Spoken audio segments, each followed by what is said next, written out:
La construcción de la paz en una sociedad tan afectada por el largo tiempo en conflicto y lo profundo de las heridas de la guerra necesita pasar por reconocer al otro como un sujeto de derechos que también ha sido víctima de una guerra cruel e injusta. La JEP, aparte de su labor investigativa y judicial, ha adelantado un proceso de justicia restaurativa a través de encuentros entre víctimas y comparecientes, como forma de restaurar los derechos de las víctimas a través de diálogos que garanticen el acceso a la verdad de los hechos ocurridos en el marco del conflicto armado interno. Los encuentros restaurativos se presentan como un espacio que antecede las audiencias de reconocimiento, en los cuales se busca reconocer las afectaciones, responsabilidades y demandas que tengan las víctimas y abordar necesidades, emociones y expectativas. Se dan entre las víctimas y los comparecientes con presencia de apoyo jurídico y psicosocial de la JEP y de las partes.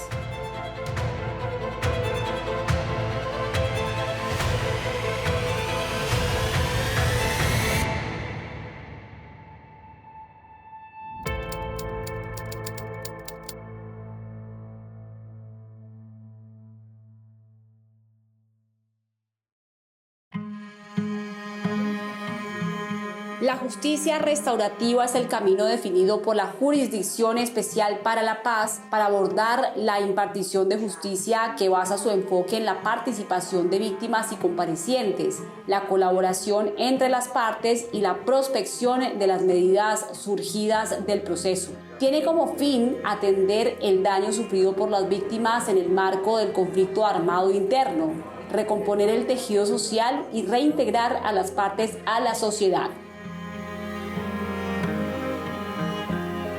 Yo creo que podríamos abordar la justicia restaurativa como una justicia del encuentro y de la sanación.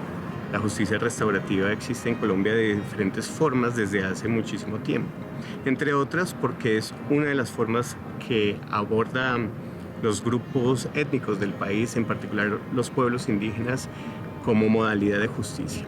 Lo que es verdaderamente innovador es conectar esta justicia restaurativa que se centra en atender el daño, en reintegrar a las partes a la sociedad y en recobrar el tejido social, hacer esto en el marco de una justicia transicional que aborda temas asociados a crímenes de lesa humanidad, crímenes de guerra.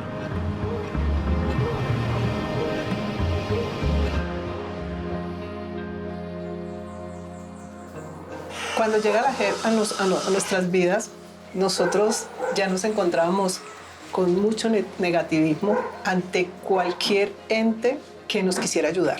La JEP nos invitó a una reunión y cuando llegamos allá, que nos empiezan a hablar de lo que podía pasar con los comparecientes, de que podíamos hablar con ellos si nosotros queríamos, pero cuando nos hablan de la justicia restaurativa, imagínense, nosotros como que, no, pero ¿cómo así? Porque venimos de una sociedad que nos ha dicho que si alguien hace algo malo, se pudre en la cárcel y entre más años le den, de pronto uno como víctima queda como se siente más compensado, ¿cierto? Entonces cuando ellos empezaron, la primera reunión fue así como llegamos, así nos devolvimos. Ya como al mes nos volvieron a llamar y ya como que empezaron los psicosociales también a hablar con nosotros desde una manera en que ellos siempre nos decían, aquí las víctimas son ustedes, aquí lo más importante son ustedes. Hasta cuando llegó un término en el que ya definitivamente parte de nosotros como víctimas abrimos como el corazón en sí y dijimos, es mejor esto que terminar nuestras vidas en la tierra y no saber nada. Entonces preferimos esto. La JEP para nosotros fue como un salvavidas. Soy la tía de John Harvey Cañas Cano y soy la voz no solamente de John Harvey, sino de todos aquellos seres queridos que aún están enterrados como NNs en fosas comunes. Yo soy la voz de todos ellos. Ustedes, señores, de una manera vil, ocultaron la identidad de un ser amado, de un proyecto de vida y de una familia. Todo esto unido a la desconfianza con quien debían cuidar y proteger. ¿Cómo era posible que el ejército fuera el responsable de estas atroces y dolorosas pérdidas, donde además de matar a estos muchachos, hicieron todo para que nosotros, sus dolientes, sus familiares, no los encontráramos. Mientras ustedes ocultan, nosotros, las familias, buscábamos. Ustedes están aquí ahora, pero ellos siguen bajo tierra en un lugar incierto, esperando que nosotros, sus familiares, algún día encontrarlos y darles cristiana sepultura. La justicia a la que estamos acostumbrados, en la que nos han educado, es una justicia que se centra fundamentalmente en el castigo sobre quien se considera es culpable de los crímenes. Y eso lo que ha conllevado es a procurar el aislamiento de quien se ha hecho responsable de estos crímenes, en vez de buscar atender los daños ocasionados por la comisión de ese crimen. Y lo que la Jurisdicción Especial para la Paz, acercándose al tema de justicia restaurativa, procura es lograr que el centro ya no esté en el culpable, que la actuación judicial no recaiga sobre quien se ha hecho responsable de estos crímenes, sino que la centralidad esté en las víctimas y por lo tanto nos ocupemos más en qué es lo que se puede hacer para aportar a la reparación de los daños que ese crimen ocasionó. Quizás el concepto central aquí sea responsabilización, pasar de pensar en culpables a pensar en responsables. Ningún territorio de este país ha sido exento de tener dentro de su territorio la comisión de hechos victimizantes, desde San Andrés hasta Leticia, como un poco para entender la dimensión no solo del volumen de víctimas, sino del daño que se le ha causado a la población colombiana. Son más del 20% de la población del país. Y eso equivale a poblaciones como la de Costa Rica y Ecuador. Tal vez un poco ante la mirada indiferente de muchos, ¿sí? Que poco a poco se ha ido abierto y eso ha permitido, primero, darle voz a las víctimas, segundo, reconocer que esto no es normal ni que podemos seguir normalizando los hechos del conflicto armado y tercero, que eso permita además a estas nuevas generaciones que están entrando en todo este mundo y en este proceso empezar a tomar acciones, a cambiar desde su perspectiva y a proponer otras formas de país diferente donde nos permita vivir en paz.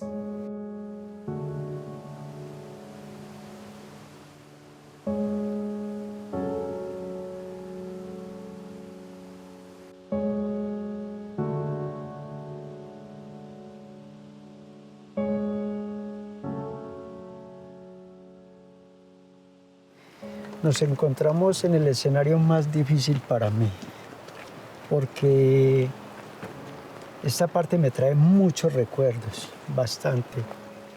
Ya en esta parte aquí, a uno de los compañeros le pegaron un tiro, al muchacho que dejó en la antena solo, le pegaron en esta parte acá, se la volaron. Él cayó arrodillado, yo iba más adelante.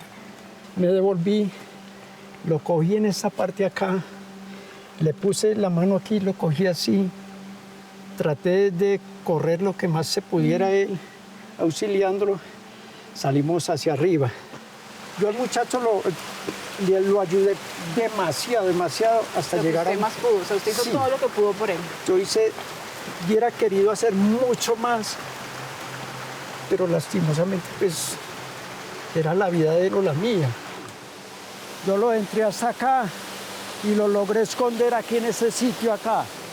Él me decía, váyase, váyase, váyase, me van a matar a mí, váyase, Muriel, váyase. Yo lo dejé y yo veí, ellos venían ya en la vuelta y no me alcanzaron a ver, yo lo dejé acá.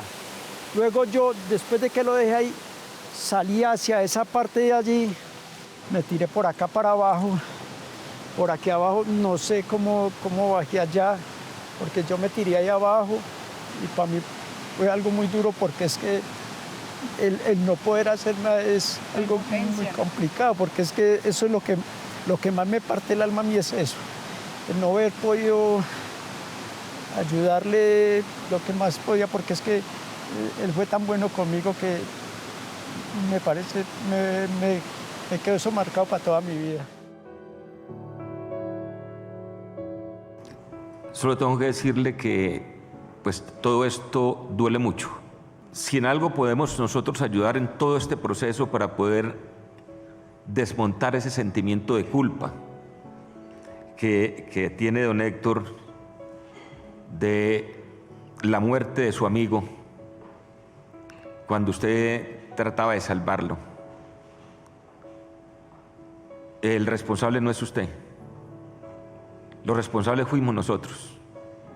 Usted no es el criminal. Los criminales fuimos nosotros. Usted estaba como cualquier ciudadano en esos límites de Caldas y Antioquia, en la pesca, en lo que se hace. Fue nuestra gente la que actuó de esa manera tan infame, de esa manera cobarde. Entonces yo le digo, don Héctor, no es usted el criminal, fuimos nosotros. Y si usted no se escapa, hoy sería su esposa la que estuviera sufriendo este dolor y nosotros dirigiéndonos a su esposa. La justicia transicional es un modelo de justicia con una temporalidad concreta que busca hacer posible y sostenible una paz que se ha pactado entre diferentes partes. La justicia transicional está buscando, además de justicia, verdad, reparación y garantías de no repetición. Lo que hemos visto es que las garantías de no repetición no se logra aislando y castigando. Las garantías de no repetición se logra si hay unos mínimos de transformación.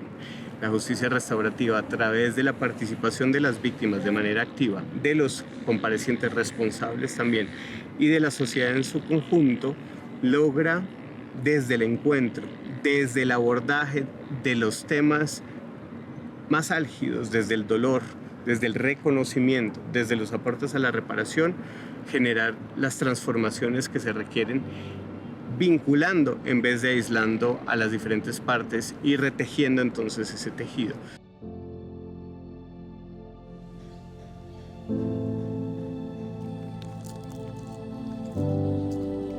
Yo quisiera que empezáramos un poquito por el principio de esta historia, y es cómo empieza usted a verse envuelto en lo que hoy en día conocemos como falsos positivos. Esto que era, digamos, un crimen, por supuesto, pero que funcionaba entre diferentes actores del Estado y las fuerzas militares. ¿En qué momento usted empieza a verse vinculado en esta práctica? Yo salí trasladado para el batallón de contraguerrilla número 79 y yo pienso que todo fue como algo secuencial. Yo fui encomendado, o mi mentor fue el sargento Coral Trujillo Jaime. Yo cumplía las órdenes a cabalidad, entonces él de pronto me decía siempre cargue un par de guantes, cargue un tapabocas. Entonces él vio que como que cumplía al pie de la letra las actividades que él me encomendaba de pronto de colocar un arma después de que la persona estaba ya inmóvil en el piso, ya muerta.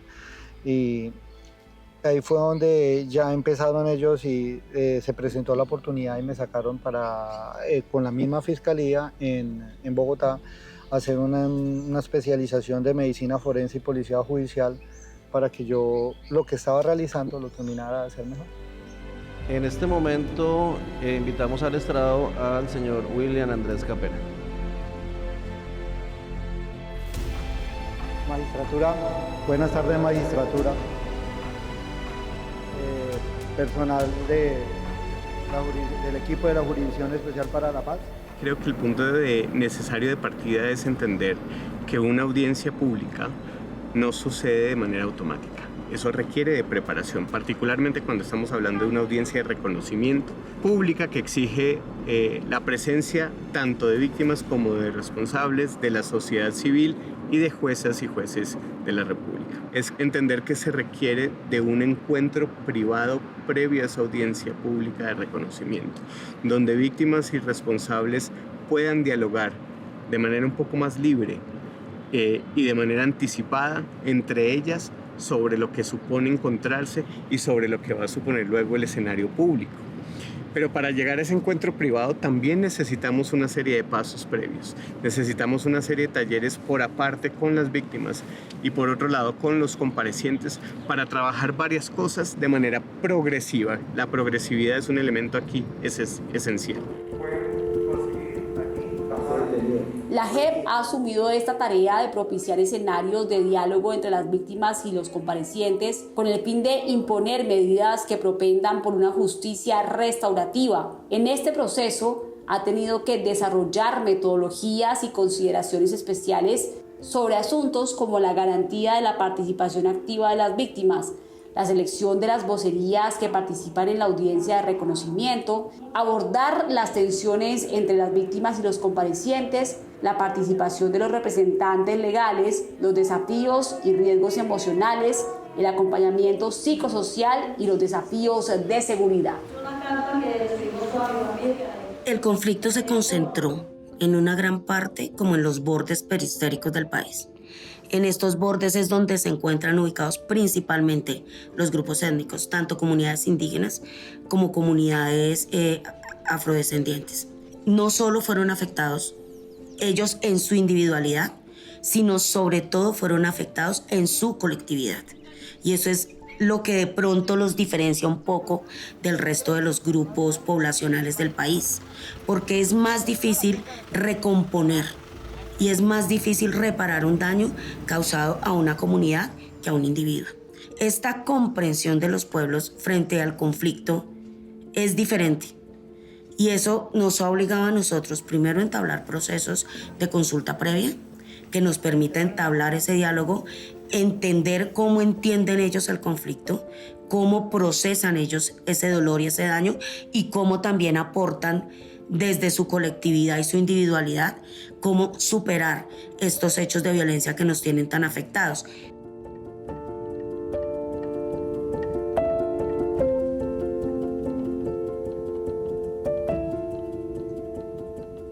En el año 2000 llega el conflicto armado y cogen el río Cauca como cementerio donde empiezan a cometer crímenes de lesa humanidad, a tirar cuerpos sin vida, a abrirlos, desmembrarlos y tirarlos con piedras, llenos de piedras, hacia el río Cauca.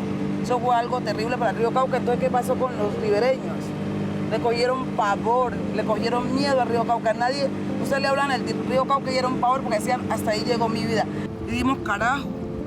Señor magistrado, perdóneme la expresión, el río Cauca fue víctima del conflicto armado y le pedimos respetuosamente en el marco de sus competencias que nos declare el río Cauca como víctima del conflicto armado.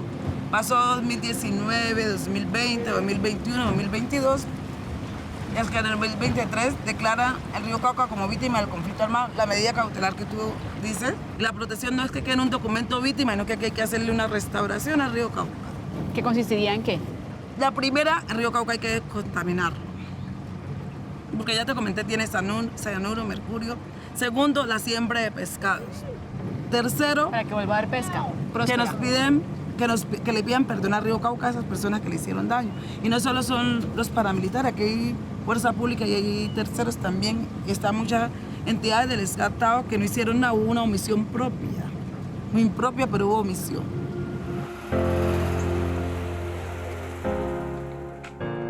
Lo que sucede en el marco de las medidas cautelares es la conexión entre el espíritu y la vocación restaurativa y las demandas de protección que son las que busca atender una medida cautelar. La medida cautelar se emite sobre un lugar donde presuntamente yacen cuerpos de personas dadas por desaparecidas.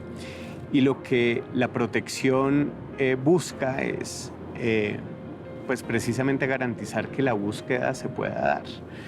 Y ahí empieza un engranaje entre lo restaurativo y la protección que es esencial. Porque un lugar no lo constituyen solamente las coordenadas físicas.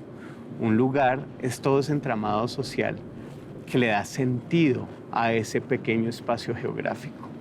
Y entonces, si esto es así, lo que es objeto de protección son todas esas prácticas sociales, son todos esos saberes, son todos esos lugares de relacionamiento, son esas memorias las que deben ser protegidas para que se pueda no solamente garantizar la búsqueda, sino garantizar la dignidad de todos, tanto quienes están desaparecidos como de las buscadoras y buscadores.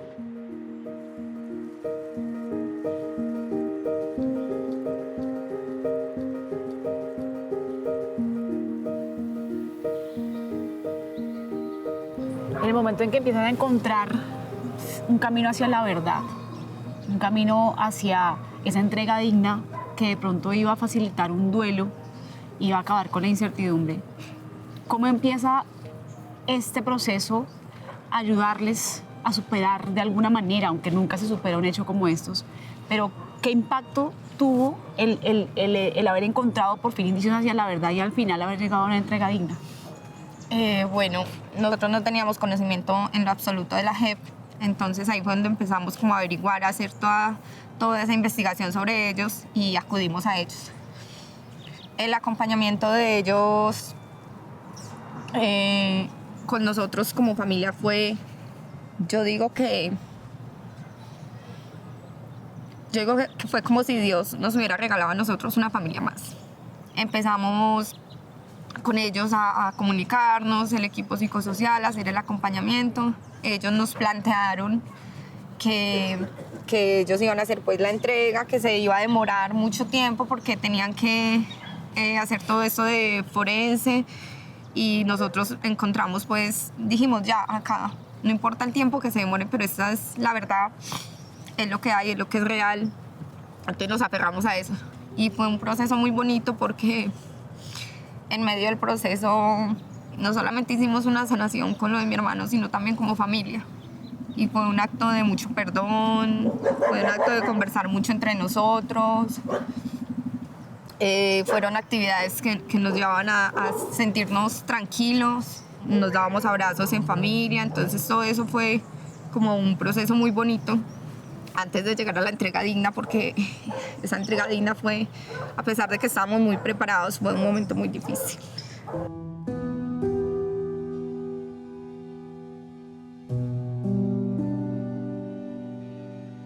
Y es que en la Jurisdicción Especial para la Paz, bien fuera por los aportes que los comparecientes ante la JEP están dando sobre coordenadas, lugares donde presuntamente yacen cuerpos de personas dadas por desaparecidas, o bien en el marco de las medidas cautelares que han llegado a proteger espacios, muchos de ellos cementerios, donde reposan personas no identificadas, muchas de ellas seguramente desaparecidas de manera forzosa en el marco del conflicto armado. Todo esto nos ha llevado a que la JEP se involucre en procesos de entregas dignas. Es un proceso de acompañamiento que le permite a las partes, a las familias, conocer una verdad que quizás no era conocida por ellas, que les da un acompañamiento de carácter psicosocial para entender todo lo que está en juego, todo lo que supone, todas las descargas que acompañan la identificación y la entrega de un familiar.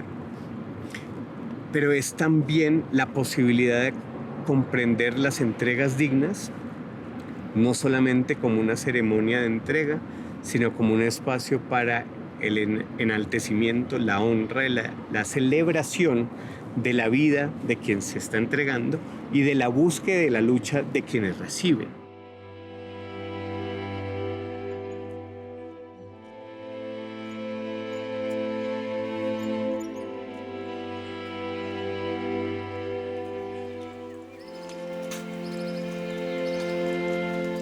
Cuando ya nos hacen la feliz entrega, eso fue una escena bonita y buena, porque uno dice, pues ya, tenemos el cuerpo y ese duelo, porque eso fue, hay que contar, que lo estamos enterrando por primera vez, pero fue una alegría, porque ya sabemos que lo teníamos, por primera vez de 20 y punta de años.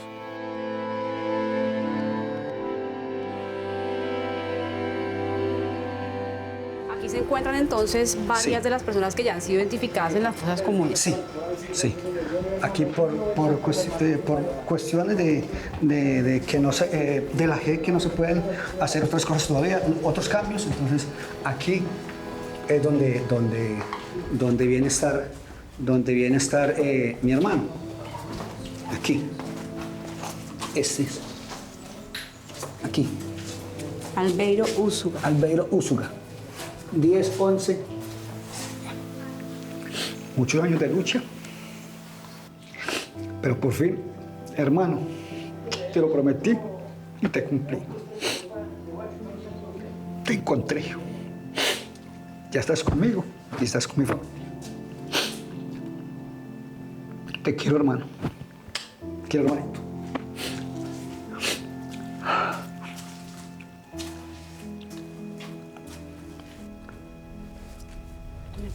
Permítame darle un abrazo. Gracias por contarnos tu historia tan triste para usted, pero que al final representa una esperanza de cambio para Colombia. Sí, claro. Saber que después de 20, 30 años de toda esta masacre, de toda esta violencia, historias como la suya dan una luz de esperanza que al menos contando esta historia no la tengamos que repetir. Si bien son procesos dolorosos, el escuchar ya de la voz de una víctima, muchas gracias, encontré a mi hijo, ya puedo empezar a hacer mi duelo, agradezco que me hayan escuchado, que sientan que vale la pena la justicia y que vale la pena pasar por este proceso. Creo que esos son de los logros que estamos empezando a tener, comunidades que confían más y hemos podido lograr acercarlas más al Estado y a la justicia. Ellas a su vez también se vuelven multiplicadoras en sus territorios y ya en el marco de los procesos restaurativos. Contar también con víctimas que trabajan de la mano con comparecientes en procesos para sus comunidades. Al juntar víctimas y comparecientes, al vincular a las comunidades, estamos haciendo de Colombia una sociedad que asuma la responsabilidad por el pasado, pero que también asuma colectivamente y decididamente una apuesta por un futuro que tiene que ser distinto.